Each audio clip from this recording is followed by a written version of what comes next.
right before my dad had the blood clot that went to his heart that caused the heart attack that eventually killed him.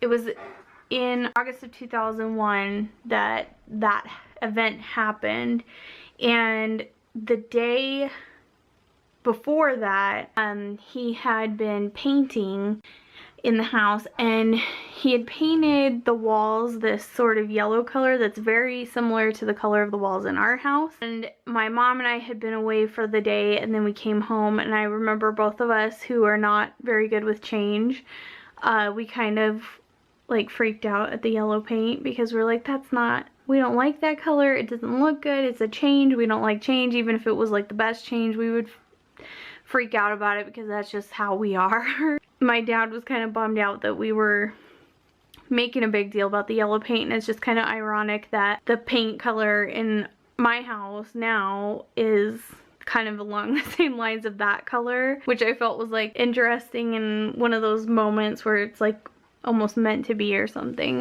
Anyway, so recently my mom and Kit had done a lot of work in this storage room to get things kind of more organized. Kit was doing work to repaint it, and so my mom picked this obnoxious orange color, construction zone orange or something crazy. I was kind of heartbroken that the yellow paint would no longer be in here because there was actually like brush strokes from where my dad had stopped on the project that day. I mean, side note, he didn't end up dying until a few months later. It was in November that he passed away, but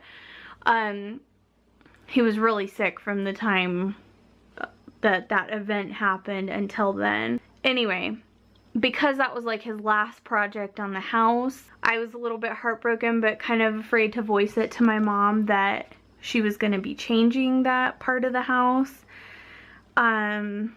So anyways, the day that they picked this paint color, I told her that I was kind of sad about her changing that last mark on the house that my dad left, because we had always talked about, you know, that it was kind of like an interesting thing to just keep that way even though the wall wasn't finished.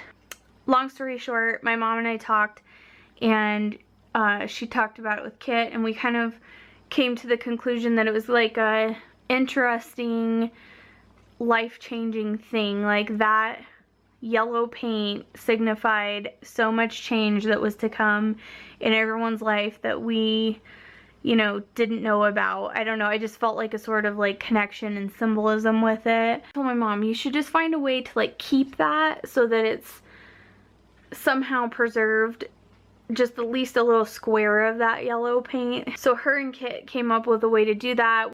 They took these Minion stickers, and I think Kit cut out a little piece of the sticker so the yellow paint shines through. It's not the actual yellow Minion color. He had the yellow paint be the color of the Minions. So that is the story of the yellow paint.